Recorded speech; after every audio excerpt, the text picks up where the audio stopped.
예레미야 27장에 보면 이 예레미야 선지자가 시드기야 왕을 만나러 온 이 남유다의 주변국들의 사신들이 와 있는데 그 앞에 가서 하나의 상징 행동을 하죠. 목에 멍에를 메고 또 멍에도 몇 가지 만들어 가가지고 이 사신들에게 하나씩 나눠주고, 하나님께서 이렇게 바벨론을 통해서 심판하실 것이고 이 바벨론이라는 멍에를 너희가 메어야 한다, 이런 예언을, 하나님의 말씀을 전달을 하게 됩니다. 그러니 바벨론은 하나님이 들어 사용하시는 심판의 도구, 개항하지 말아라, 이렇게 이야기를 합니다.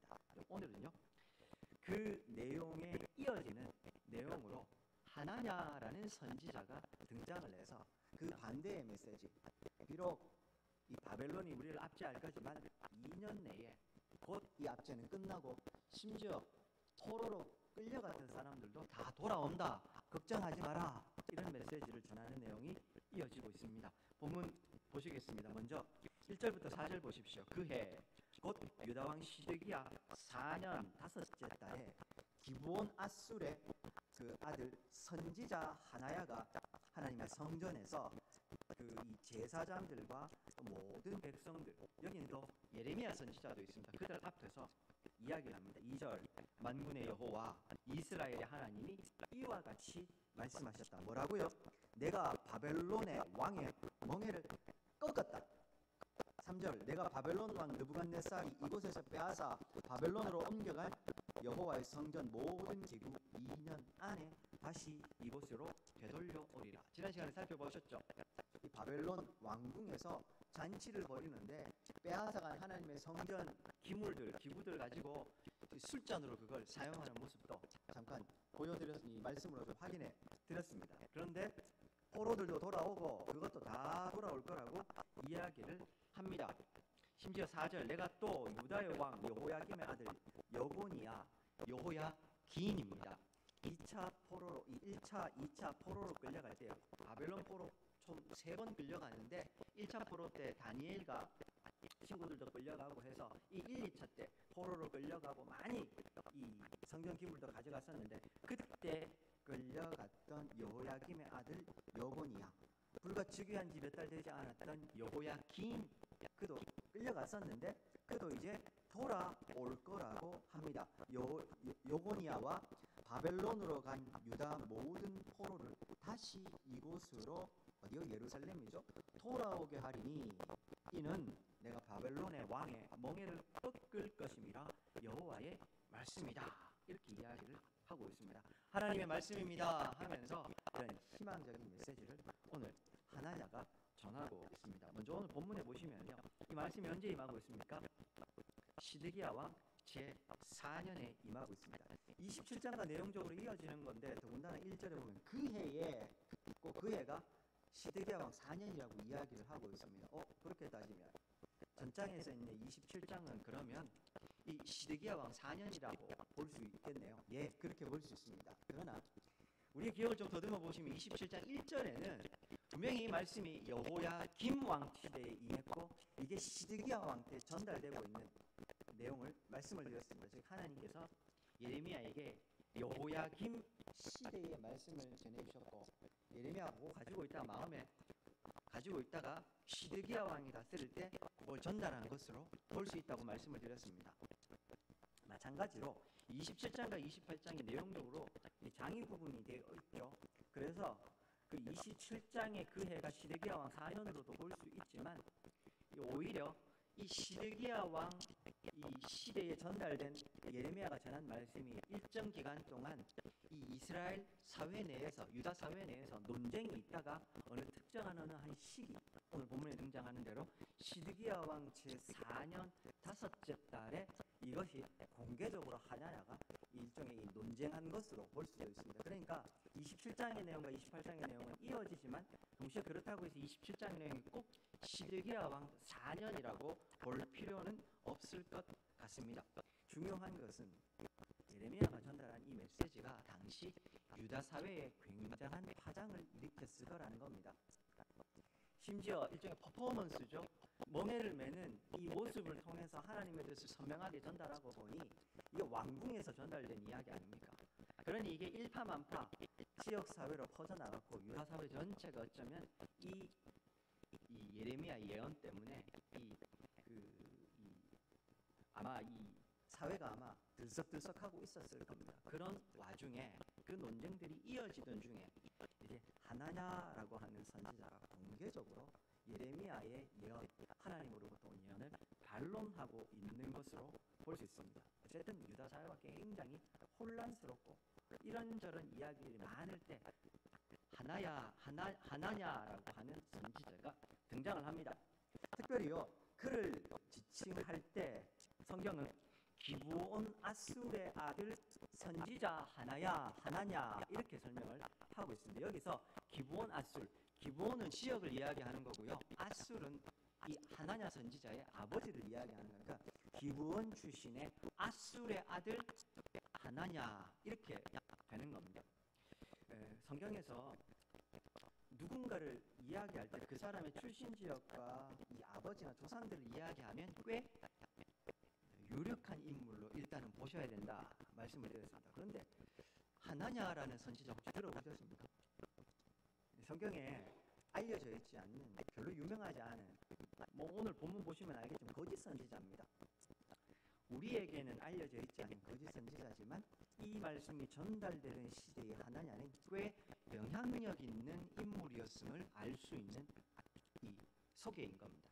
또 하나, 이 기브온 출신 아술의 아들이라고 하는데 기브온이 어디냐 하면 예루살렘에서 북서쪽으로 약 10km 정도 떨어져 있는 곳이고요. 여호수아서에 보면 여기를 제사장의 성읍으로 언급하고 있습니다. 뿐만 아니라 솔로몬 성전이 건축되기 전에 이 기브온에 뭐가 있었냐면 하나님의 성막이 여기에 있었던 곳. 종합해 보면 이 기브온이라는 지역은 예루살렘 성전에 소속되어 있는 제사장과 선지자들이 머물렀던 곳이 이 기브온이었던 것 같습니다. 그리고 여기는 제사장의 성읍이었기 때문에 제사장들이 모여 있었다는 이야기겠죠. 제사장들은 특별한 신분이라고, 이스라엘 사회 내에서도 특별한 신분이다 이런 말씀을 드렸습니다. 종합을 해보면 이 하나냐라는 인물은 제사장 가문 출신의 엘리트 출신이었단 말입니다. 그리고 예루살렘 성전에 소속되어 있는 선지자 중에 한 사람. 근데 그가 이렇게 대중 앞에서 공개적으로 지금 예레미야의 예언을 반론하고 있는 걸 보면 그 선지자 그룹의 대표곡으로 지금 앞에 서서 이야기를 하고 있는 것 같습니다. 특별히요, 이 하나냐라는 이 사람을 우리가 또 이 집안을 함부로 볼 수 없는 게 예레미야 37장에 보면 이 바벨론 군대가 예루살렘을 쳐들어오는데요. 쳐들어왔다가 애국 군대가 일시적으로 이 유다를 도우러 옵니다. 그래서 이 애국 군대의 개입 때문에 바벨론 군대가 잠시 일시적으로 군대를 후퇴시키는 사건이 있습니다. 그 무렵에 하나님이 심판을 선포하던 이 예레미야가 예루살렘 성 이 베냐민 문이라는 곳이 있습니다. 그 성문을 통해서 나가려고 하다가 베냐민 성문을 지키는 그 성문 지키는 우두머리인 이리야라는 사람에게 간첩 혐의로 붙잡혀가지고 고초를 당하는 사건이 예레미야 37장에 나옵니다. 그런데 이 이리야라고 하는 베냐민 문의 우두머리가 누구냐 하면 하나냐의 손자로 나옵니다. 자막입니다. 예레미야 37장 13절에 보면 이렇게 나옵니다.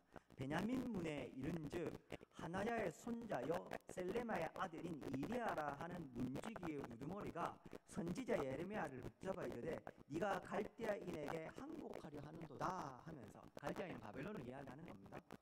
그러면서 이 예레미야를 붙잡는 사건, 즉 이 하나냐라고 하는 이 선지자, 우리에게는 알려져 있지 않지만 당시 이 유다 사회에서는 꽤 영향력 있는 가문, 사람 정도로 볼 수가 있습니다. 명망 높았던 선지자, 이쯤 보면 되겠죠. 자, 그 하나냐가 오늘 전하는 내용은 뭡니까? 2년 안에 하나님께서 포로들도 성경 기물들도 다 돌아오게 할 거다. 여호야긴 왕도 돌아온다. 걱정하지 마라. 여호야긴은 이국 땅에서 그냥 죽습니다. 못 돌아옵니다. 어쨌든 그런 예언을 합니다. 거짓 예언입니다. 근데 2절 한번 보시겠습니까? 하나냐가 예언하면서 누구의 이름을 탑니까? 만군의 여호와 이스라엘의 하나님이 이같이 일러 말씀하셨다라고 말합니다. 지금 내가 전하고 있는 이 예언은 하나님으로부터 온 예언이다. 예레미야도 하나님으로부터 온 예언이라고 하죠.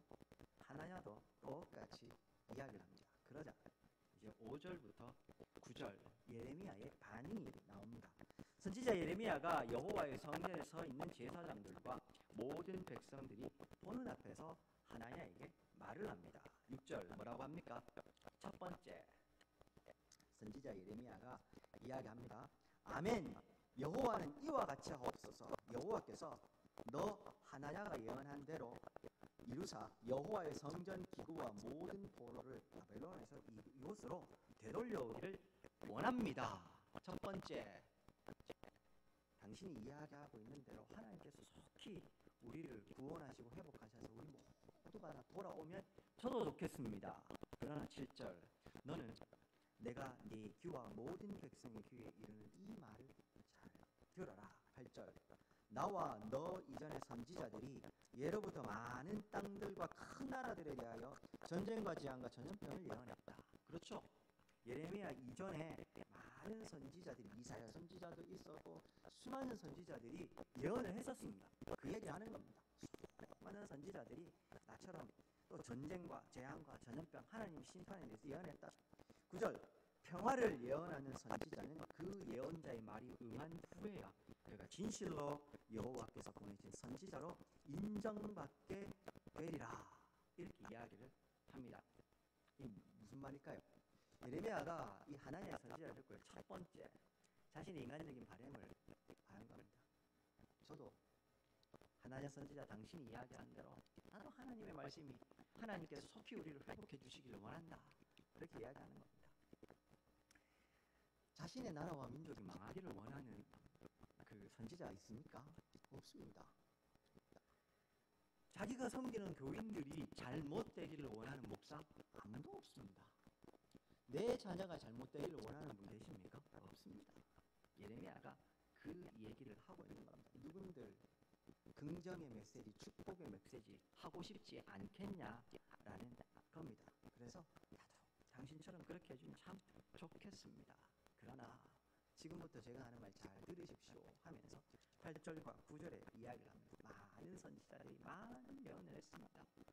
심판의 메시지도 예언했고 평화의 메시지도 했습니다. 그런데 결국 이 말은 그 말이 다 응한 이후에, 성취된 이후에 그 진위 여부가 확인되었지 않습니까? 이렇게 이야기합니다. 얼핏 읽어보면요, 마치 심판의 메시지는 진짜고 평화의 메시지는 가짜다 이렇게 이야기하는 것처럼 8절과 9절을 읽어보면 들립니다. 그런데요, 이 무조건 심판의 메시지, 부정적인 회개라 이런 메시지만 하는 게 이게 진짜냐? 그렇지도 않습니다. 예레미야 이전에 약 100년 전에 사역했던 이사야 선지자를 필두로 아모스, 호세아, 미가, 마지막 구약의 마지막 선지자였던 말라기 선지자까지 그들의 선지서 예언한 내용을 읽어보면 심판의 메시지도 있지만 하나님의 회복과 구원의 메시지도 동시에 있습니다. 즉 그러니 심판의 메시지는 하나님의 메시지고 평화의 메시지는 하나님의 메시지 아니다, 이런 의미가 아닙니다. 그럼 여기서 예레미야가 하는 말이 뭘까요? 심판이든 평화든 중요한 것은 그 예언자의 말이 응한 후에야 실제로 성취되는 여부에 따라서 그 말의 진위가 가려질 것이다. 그렇게 이야기를 하는 겁니다. 다시 말해서 지금 당신이 하는 말 진짜인지 가짜인지는 이 말이 이루어져 봐야 안다, 이런 이야기를 하고 있는 겁니다. 백성들이 기뻐할 만한 희망과 긍정의 메시지 좋습니다. 당장에는요, 막 동요하고 있는 유다 사회에 이게 안정감도 주고 사람들의 마음을 기쁘게도 해주었을 겁니다. 그런데 말로 평화가 임하는 건 아니지 않습니까? 긍정의 말을 한다고 해서 축복이 오는 것은 아니지 않습니까? 그건 실체가 없는 겁니다. 하나님의 말씀은 예는 예, 아니면 아니, 그것밖에 없습니다. 그리고 하나님의 말씀만이 온전히 실체이고 성취되는 것이지 사람의 말은 힘이 없습니다. 그렇지 않습니까? 말에 힘이 있다고 이야기를 하죠.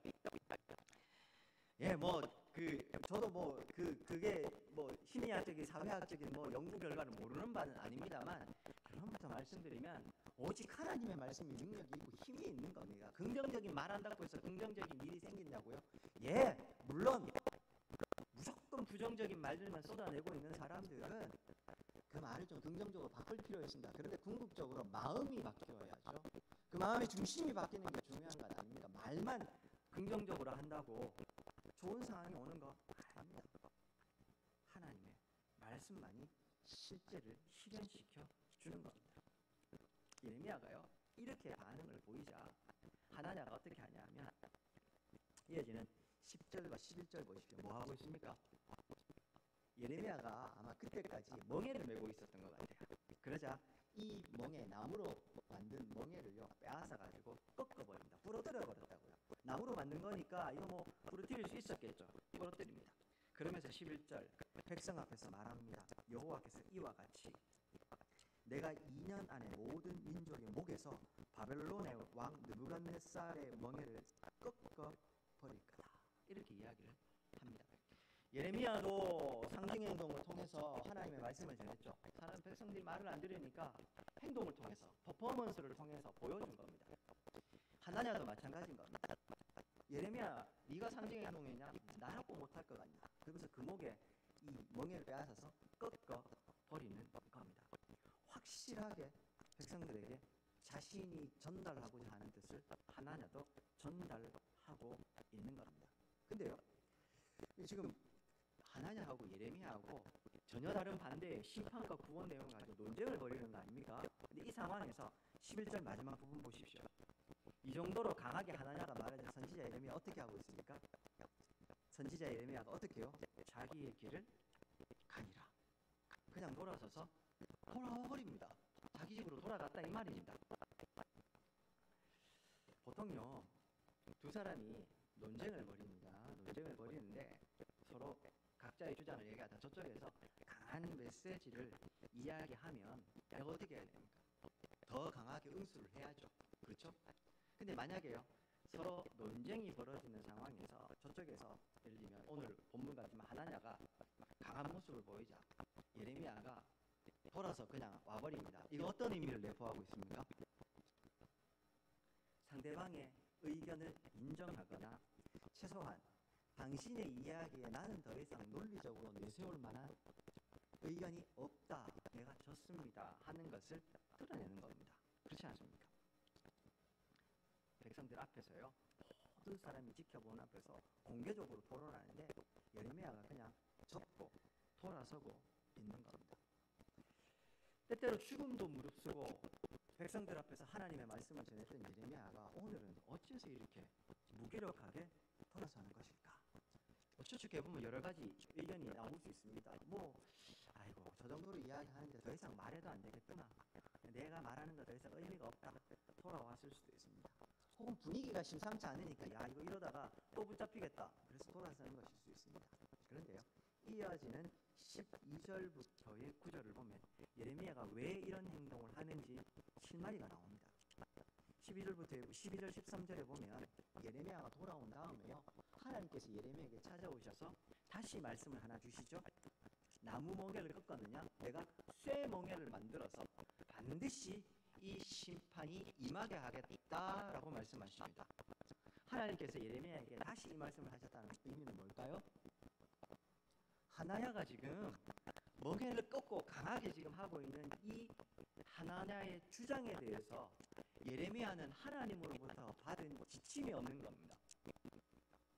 하나님이 하나야 선지자의 주장에 대해서 뭐 어떻게 하라고 하는 이 말씀을 주신 게 없기 때문에, 그래서 그냥 그 자리에서 예레미야는 돌아오고 있는 겁니다. 자신이 하나님의 뜻을 전하는 것까지는 하나님이 주시겠지만 그 다음에 일어나는 이 상황에 대해서 어떻게 할까에 대한 하나님의 지침이 없었고, 그래서 더는 할 말이 없어서 돌아서고 있는 겁니다. 사랑하는 여러분, 예레미야의 이 모습은 굉장히 중요합니다. 예레미야는 미래의 모든 일을 다 알고 있는 전지전능한 사람이 아닙니다. 선지자는 미래의 모든 일을 다 알지 못합니다. 구약의 이 예레미야를 포함한 많은 선지자들은 순간순간 그때그때 하나님이 필요한 말씀들을 주셨고 그 말씀만 전달하는 사람이었지 A부터 Z까지 모든 것을 다 알고 다 말한 선지자는 없었습니다. 그들은 그저 하나님이 주신 메시지에 따라서 선지자 아니어도요, 믿음의 족장 4대였던 아브라함부터 시작해서 요셉에 이르기까지 그들이 살던 삶의 여정을 생각해 보니까 특별히 아브라함을 생각해 보십시오. 갈 바를 알지 못하지만 하나님이 주신 말씀 따라가는데요, 하나님께서 궁극적으로 이룰 땅 큰 그림은 말씀하셨지만 구체적으로 지금 이 순간 어떻게 살아야 되는지 말씀 안 하세요. 위기의 순간 하나님이 나타나셔서 다시 보여주시고 이렇게 하라고 말씀 주시면 그만큼 순종한 겁니다. 모든 것을 다 아는 건 하나님만 아시지 선지자도 우리도 다 알지 못하는 길입니다. 다시 말씀드리지만 그냥 하나님이요, 요거 가르쳐 주시면 그만큼 가면 되는 겁니다.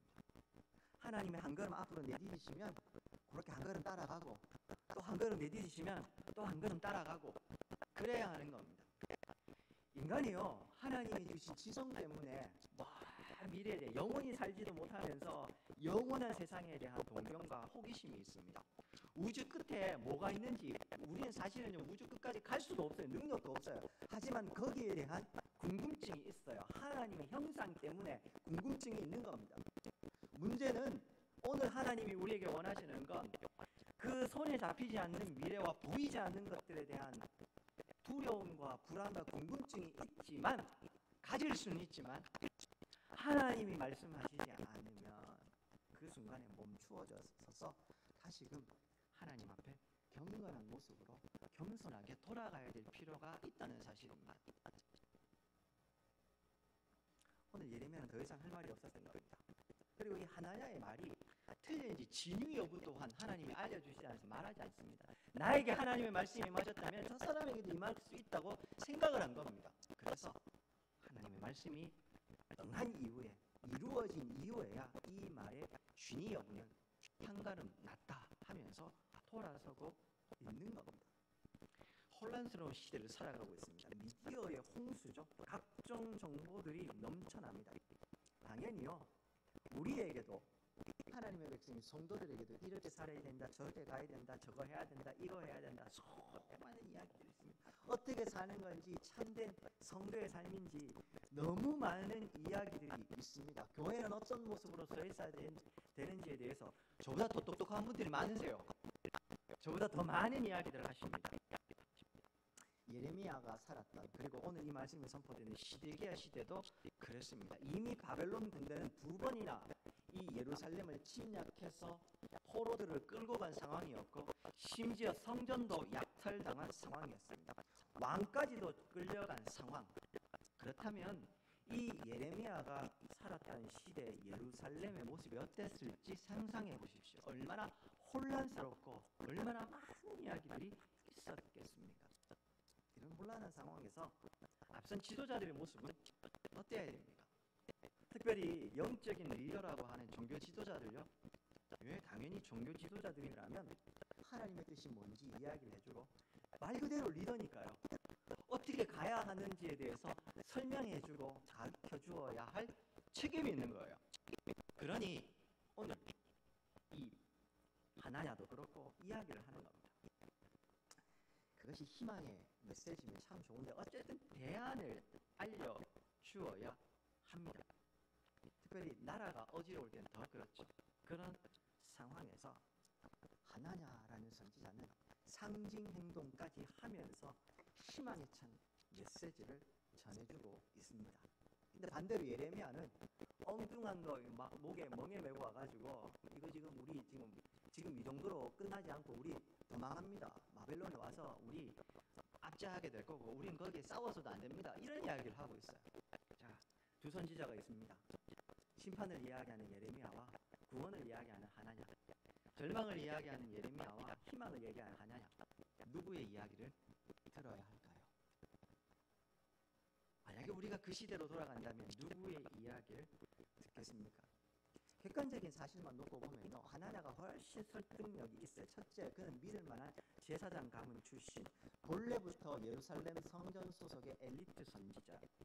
그리고 지금 자신이 전하고 있는 예언에 확실한 확신을 가지고 미래의 일까지 2년 안에 돌아온다. 이거 굉장한 겁니다. 우리 이전에 다미성교회부터 시작해서요, 하나님 언제 오시는지 저 몰라요. 하지만 몇 년도 언제 오십니다 하면 그건 확신이 있잖아요. 그게 그럴듯하게 들려요. 2년 안에 돌아온다고 이야기해요. 반대로 예레미야, 몰락한 제사장 가문의 성전 소속의 선지자도 아니에요. 심지어 그의 고향 사람들도 그를 배척하고 있습니다. 하나냐와의 논쟁에서는 확실하게 자기 주장 펼치지도 못하고 돌아서고 있습니다. 누구 예언이 더 그럴듯하게 들리십니까? 하지만 우리는 이미 알고 있습니다. 하나님의 말씀이 누구의 말씀이었는지, 어떻게 임했는지 이미 우리는 알고 있습니다. 그 선지자가 이야기하는 게 진위 여부를 어떻게 구분할 수 있습니까? 그러면 앞에서도 말씀드렸습니다. 무조건 심판을 이야기하고 무조건 죄 이렇게 하는 것만이 진짜는 아니라고 했습니다. 이사야도 그랬고 말라기까지도요. 심판도 이야기하지만 희망도 이야기합니다. 자, 그러면 도대체 우리는 누구의 말을 들어야 하는가? 우리에게도 똑같이 하나냐와 예레미야가 설 때 우리는 누구 말을 들어야 할까? 오늘 본문에 힌트가 있습니다. 하나님의 지금까지 전달된 말씀에 비추어서 정확하게 그가 이야기하고 있는가 그렇지 않는가 하는 겁니다. 무슨 말이냐고요? 아니, 그런 당연한 이야기가 어디 있냐고요. 사랑하는 여러분, 오늘 이스라엘 백성들, 특별히 유다 백성들의 실제 삶의 모습이 어땠습니까? 겉으로 보기에 그들은 여전히 제사를 드리고 있었고 성전 제사는 계속 진행되고 있었고 그들은 종교적 의무를 다 지키고 있었지만 속으로 들어가 보면 그들 한 사람 한 사람은 하나님을 이미 떠나버린 마음이 더 이상 하나님도 어떻게 용서할 수 없을 만큼 이미 너무 많이 가버렸잖아요. 하나님도 섬기지만 하늘의 일월 성신을 비롯한 이 우상을 섬기고 불의를 행하고 있었던 건 자신들이 먼저 알아요. 그렇지 않습니까? 그러면 진짜 하나님의 선지자라면 하나님의 정확한 말씀에 비추어 현실에 대한 정확한 분석이 그리고 거기에 대한 책망이 있는 게 정당한 겁니다. 그리고 나서 하나님의 말씀을 전해줘야 되겠죠. 하나님은 그런 백성들의 모습에 대한 비판이나 거기에 대한 분석이 없어요. 그냥 희망에 찬 메시지만 전하고 있는 겁니다. 다르게 말하면 너도 알고 나도 알고 있는 이 불편한 진실은 다 가려버리고, 제가 이전에도 말씀드렸죠. 성전 중심의 신화 속에서 성전 불패 신화, 저 성전은 절대로 무너지지 않는다는, 하나님의 백성은 망할 수가 없어요. 하나님이 복 주시고 지키시고 함께 하시니까. 지금까지도 함께 하셨고 저 100년 전 히스기야 왕 시대에도 지키셨던 하나님, 오늘 우리도 지킨다는 이 근거도 없는 신화 속에 빠져가지고요, 이걸로만 그냥 이야기를 하고 있는 겁니다. 백성들이 지금 어떤 모습으로 사는지 자신도 알고 백성들도 서로 아는데 그 불편한 이야기들은 하지 않는 겁니다. 그게 어쨌든 간에 하나님 우리 복 주십니다. 그래서 백성들은 그 듣기 좋은 이야기를 듣는 것이죠. 아니, 목사님 뭐 특별할 것도 없네요 싶으시죠? 이 특별할 것 없는 것들 사실은 우리가 너무 쉽게 간과해버린다는 말입니다. 내 삶은 엉망이면서 하나님의 말씀에 비추어서 참된 실천하는 삶의 모습이 없음에도 불구하고 여전히 우리는 하나님 앞에 축복만 간구하고 있는 거 아닌지 우리 정직하게 하나님 앞에 한번 서볼까요? 말씀을 통해서 하나님이 내게 주신 약속이 있고 하나님 나라에 대한 유업을 나는 받았기 때문에, 예수님 십자가 지시고 고난 당하셨기 때문에 나는 이제 고난과 상관없고 축복만 받으면 그만이라는 그런 삶의 자세 우리에게 없습니까? 주일 와서 예배 드리고 돌아서서 나가면 일상생활에서는 마음대로 살아도 나는 괜찮다고 생각하고, 예배 드리면 헌금 열심히 하고 봉사 열심히 하면 괜찮다고 생각하면 우리 또한 유대 백성들이 그들이 가지고 있었던 이 모순에 빠지게 되는 겁니다. 하나님의 말씀에 비추어서 통렬한 자기 반성과 회개가 있어야 됩니다. 회개라는 말은 단순히 마음이 돌이키는 게 아니다. 삶이 돌아서는 겁니다. 다시 말해서 구체적인 그 삶의 실천과 열매가 있어야 된다는 말입니다. 그거 없으면서 나는 하나님을 믿고 나는 하나님 앞에 복만 받을 거라고 이야기하면 우리 또한 기독교를 기복적인 이상한 종교로 변질시켜놓고 받아들이고 있는 것과 똑같은 겁니다. 오늘 새벽에도 말씀드렸습니다만 내가 지금 가지고 있는 재물, 내가 지금 누리고 있는 사회적 지위 어디서부터 온 겁니까? 내 겁니까? 하나님으로부터 온 겁니까? 잘 대답하셔야 됩니다. 하나님으로부터 온 거 아닙니까? 하나님이 은혜로 주셨죠. 말은 그렇게 하는데요. 정작 이 재물을 이 재물을 사용할 때 우리의 마음의 중심을 보면 내가 열심히 땀 흘려서 돈 벌었으니까 내 거니까 내 마음대로 사용할 수 있지라는 생각 없습니까? 내가 열심히 노력해서 이 자리까지 올라왔으니까 나는 지금 이걸 누릴 수 있어 라고 생각하는 마음으로 그 지위를 누리고 있지는 않습니까? 말은 은혜라고 이야기하는데 정작 이거 은혜로 생각하지 않는 겁니다. 우리가 가지고 있는 신앙에 대한 이중적인 태도인 겁니다. 하나님의 은혜라고 말하지만 사실은 말만 은혜일 뿐이고 사실 내가 그냥 열심히 해서 내 은혜가 없네. 내 은혜 아니었으면 좋겠습니다. 사랑하는 여러분, 제가 매주일 나와서 맨날 이렇게 막 잘못했습니다 이야기하니까 제 마음도 불편합니다. 근데요, 이게 망하자는 이야기입니까? 죽자는 이야기를 제가 하고 있습니까? 오늘 예레미야가 하나님의 심판의 메시지를 전하는 이유가 다 죽어라 이 말입니까? 살자는 이야기입니다. 여기에서 진실로 하나님의 구원의 길이 열리기 때문에 이 말 듣고 제발 돌이키고 제발 회개하고 이 심판을 있는 그대로 받아들이면 하나님이 우리를 살리실 거라는 이야기를 하고 있는 거 아니었습니다. 마지막 부분입니다. 12절부터 17절에 보면요, 결국 하나님께서 어떻게 하십니까? 하나님의 뜻을 한 번 더 예레미야에게 확인시켜 주시고요. 2달 만에, 이 사건이 있은 지 2달 만에 하나냐 선지자를 하나님이 죽여버리십니다. 15절 보십시오. 12절부터 보십시오. 선지자 하나냐가 선지자 예레미야의 목에서 멍에를 꺾어버린 후에 그 다음에요, 하나님의 말씀이 예레미야에게 임합니다. 하나님 말씀하십니다. 너는 가서 하나야에게 말하여 이르기를 여호와의 말씀에 네가 나무 멍에를 꺾었으나 그 대신 쇠 멍에를 만들겠다. 이건 꺾을 수도 없어요. 하나님의 심판은 예정대로 시행될 거라는 말입니다. 14절 만군의 여호와 이스라엘의 하나님께서 말씀하십니다. 내가 쇠멍에로 이 모든 나라의 목에 메워 바벨론의 왕 느부갓네살을 섬기게 하였으니 그들이 그를 섬기리라. 내가 들짐승도 심지어 들짐승까지도 느부갓네살의 손안에 다 줄 것이다. 하나님의 말씀을 받았습니다. 그러자 힘없이 돌아섰던 예레미야 이번에는 지체하지 않습니다. 15절 선지자 예레미야가 선지자 하나냐에게 가서 말합니다. 하나야여 들어라. 여호와께서 너를 보내지 아니하셨거늘 네가 이 백성에게 거짓을 믿게 하는도다. 하나님의 말씀 가운데요, 딱 들어보니까 이 하나야 선지자가 이야기한 게 거짓이거든요. 그래서 예레미야가 하나님을 딱 드러나면 가서 얘기합니다. 네가 지금 하나님이 말씀을 했는데 내가 그때는 돌아섰는데 지금 하나님 말씀 듣고 보니 너 하나님 아니다. 하나님이 너를 보내신 거 아니다. 그 이야기를 합니다. 그리고요, 16절 그러므로 여호와께서 이와 같이 말씀하시되 내가 너를 지면에서 제하리니 네가 여호와께 패역한 말을 하였다. 네가 금년에 죽으리라. 17절에 보면요, 선지자 하나냐가 그해 7째 달 5째 달에 말씀이 임했으니 2달 만에 하나님이 그를 죽여버리십니다. 거짓 선지자의 최후입니다. 하나님의 말씀만이 유일한 실제이고 현실입니다. 사람이 아무리 좋은 말을 한들 그건 실체가 없어요. 그건 아무런 우리에게 드러나는 현실이 되지 않는다는 말씀 드리는 겁니다.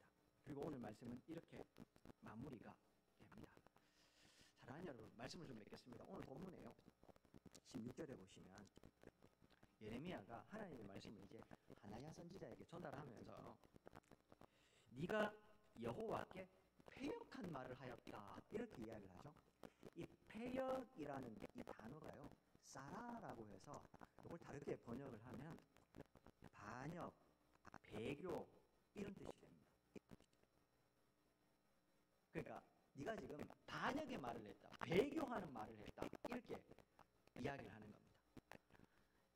하나냐 선지자는 지금 시리에 빠져 있는 백성들에게 희망을 주는 메시지를 했다고 생각할 수 있어요. 백성들도 그가 우리에게 준 위로는 엄청난 것이었습니다. 우리가 절망 가운데 있을 때 하나냐 선지자는 우리에게 위로를 주고 희망을 주고 꿈을 줬습니다. 이렇게 얘기할 수 있어요. 그런데 하나님의 평가는 달랐습니다. 그는 배교하는 길, 모든 백성들을 배교의 길, 하나님을 반역하는 길로 가게 만든 사람이다.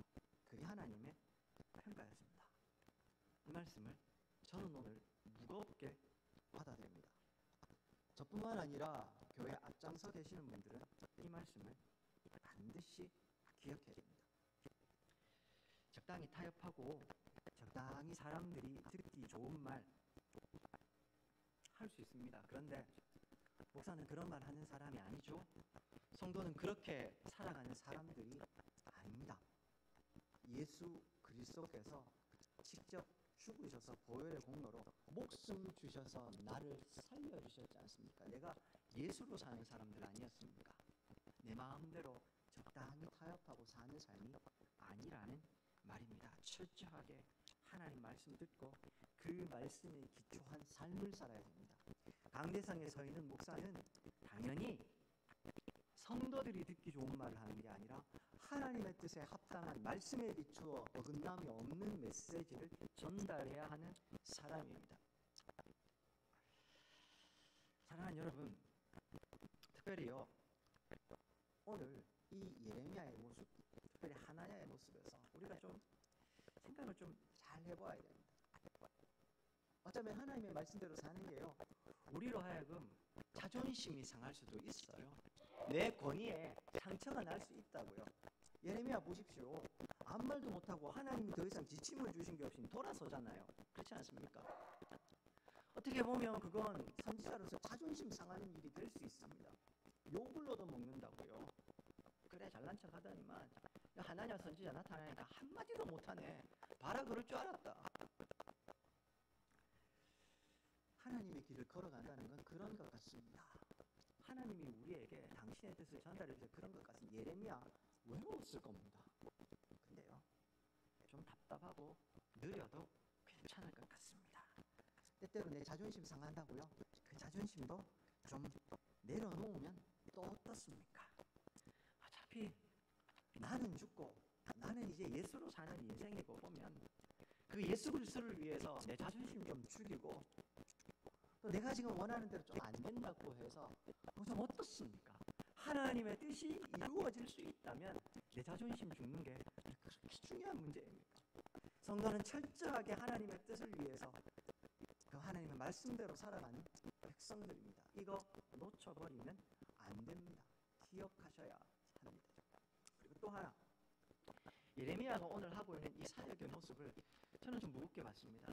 하나님의 권위에 입각한 사역. 당연히 하나님 권위에 입각해서 사역해야지. 그럼 누구 권위로 하냐? 사역을 하다 보면요 가끔 제가 가진 제 힘도 없습니다만 제가 가진 힘을 임의로 사사로이 사용하고 싶을 때가 있습니다.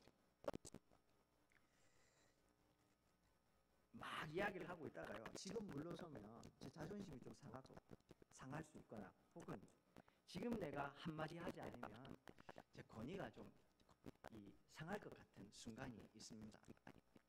그 뭐 자존심 세울 거 없다고 이야기하지만 예를 들면 저도요 내가 그래도 담임 목사인데 내가 그래도 우리 교회에서 내가 그래도 이 일을 결정해야 될 사람인데 저렇게 이야기할 수 있다고 그런 순간이 들어요. 그래서 나도 한마디 그냥 더 권위 있는 아니 하나님의 말씀을 가지고 좀 이야기하는데 이렇게 하나님의 뜻이 아니라 예레미야처럼요 지금 하나냐가 막 이야기할 때 한마디 해버리고 싶은 순간이 있다고요. 그냥 돌아서야 되는데 이해되십니까? 철저하게 하나님의 권위로 사역을 해야 되는 사람인데 예레미야처럼 하나님이 더 이상 지침 주시지 않으면 알겠습니다 하고 돌아서서 다시 하나님의 말씀을 기다려야 하는데 그 순간에 내 자존심 상하니까 한마디 내 힘을 사용해버리고 싶은 순간이 온다고요. 제가 그래도 20년을 넘게 그래서 사역을 했는데 라고 생각하면서요 그래도 제가 집사님보다는 제가 교회를 더 잘 알아요 라고 말하고 싶은 순간이 있습니다. 근데 예레미야 그렇게 하지 않습니다. 지금 당장 할 말 없으니까요. 자존심 상해도 풀어서는 겁니다. 왜요? 철저하게 그는 하나님의 권위를 일하는 겁니다. 하나님이 말하게 하시면 하고 하나님 말씀하시지 않으면 풀어버리는 겁니다. 내 자존심 상하면 어떻습니까? 철저하게 하나님의 권위, 선지자 본연의 직분에 충실하게 충성스럽게 그 길을 수행하고 있는 겁니다. 반론을 제기하고 싶죠. 하나님의 얘기 가만히 들어보니까요, 아닌 것 같거든요. 내 자존심, 내 권위도 지금 훼손될 것 같죠. 그런데 그러지 않는 겁니다. 왜요? 나는 선지자니까요. 예레미야는 하나님 앞에 선지자였으니까. 선지자는 자신의 권위를 내세우는 사람이 아니라, 자신의 뜻을 드러내는 사람이 아니라 하나님의 말씀을 전달하는 메신저일 뿐입니다. 선지자만 그런 게 아니고 목사도 그렇습니다. 강대상에 서서요, 제가 하나님의 말씀을 전하는 게 아니고 교회 좀 상황이 좀 이상하고 뭔가 좀 분위기가 그래서 제 말을 쏟아놓는 순간 이 강대상에 서서 설교하는 이 행위는, 죄송합니다, 이게요, 제 힘을 사용하는 것이 될 수 있음을 말씀드리는 겁니다. 목사만 그런 거 아닙니다. 성도들이요, 하나님께서 주신 직분을 가지고 교회를 섬기고 할 때 그 섬김에 철저하게 하나님의 뜻에 합당한 것이 아닌 인간적인 자존심 내세우는 순간, 그 순간 그 직분은 하나님의 영광과 뜻이 아니라 내 자존심과 내 위신을 세우는 행위가 됩니다. 그리고요, 그렇게 할 때 교회는 더 이상 하나님의 뜻이 이루어지는 공간이 아니라 사람의 온갖 겉모술수와 정치 행위가 판치는 공간으로, 그냥 세상에 똑같은, 세상 사람들의 모임과 똑같은 공간으로 바뀔 수 있다는 말입니다. 사랑하는 여러분, 우리 다윗의 예를 잊지 말아야 됩니다. 그는 목동이었을 때나 왕이 되었을 때나 철저하게 여호와는 나의 목자시고 나는 양입니다 고백했던 사람. 그래서 그는 끝까지 그 정체성을 지킬 수 있었던 겁니다. 교회 84주년 맞이합니다. 우리 군위 장로교회 지금까지 이렇게 서올 수 있었던 거 누구 때문이었습니까? 수많은 믿음의 선배들이요, 그냥 요남에 이름 하나 나 있는, 저는 누군지도 모르는 그 무명의 분들, 심지어 요람에 이름이 없었던 무명의 성도들 한 분 한 분이 그래도 내 자존심 죽이고, 그래서 내 마음 내려놓고 이것이 하나님의 뜻인 줄 알고 내 먹고 싶은 거 아껴서 교회에 충성하고 섬기고 눈물을 흘리며 세워왔기 때문에 오늘 우리 군위 장로교회가 여기까지 서올 수 있었지 않습니까? 믿음의 선배들의 그 눈물 흘린 헌신 때문에 세워진 우리 군위 장로교회가 우리 당대에 내 욕심 때문에, 내 자존심 때문에 흔들리는 거 있을 수 없습니다. 그렇지 않습니까? 저는 가끔 우리 장로님들과 말씀 나누다가요, 저는 알지도 못하는 우리 우대의 장로님들이나 어른들이 어떻게 섬기셨는지 들을 때가 있습니다. 우리 그렇게 섬겨온 교회였습니다. 철저하게 하나님의 권위에 복종하고 하나님의 말씀대로 교회를 세우겠다는 일념이 있었기 때문에 오늘날까지 우리 교회가 서올 수 있었던 겁니다. 물러설 수 없는 겁니다. 그거 생각하면 목사로서 물러설 수 없고 제 자존심 내세울 수 없습니다. 마찬가지로 성도님들도 그러하셔야 합니다. 오늘 예레미야처럼 선지자의 직분에 충실하고 목사의 직분에 충실하고 하나님 주신 성도의 직분에 충실하게, 그 말씀대로 충성스럽고 진실하게 오늘 몸된 교회를 세워가는, 그래서 하나님이 기뻐하시는 우리 군위 장로교회가 되기를 주의 이름으로 축원드립니다. 오늘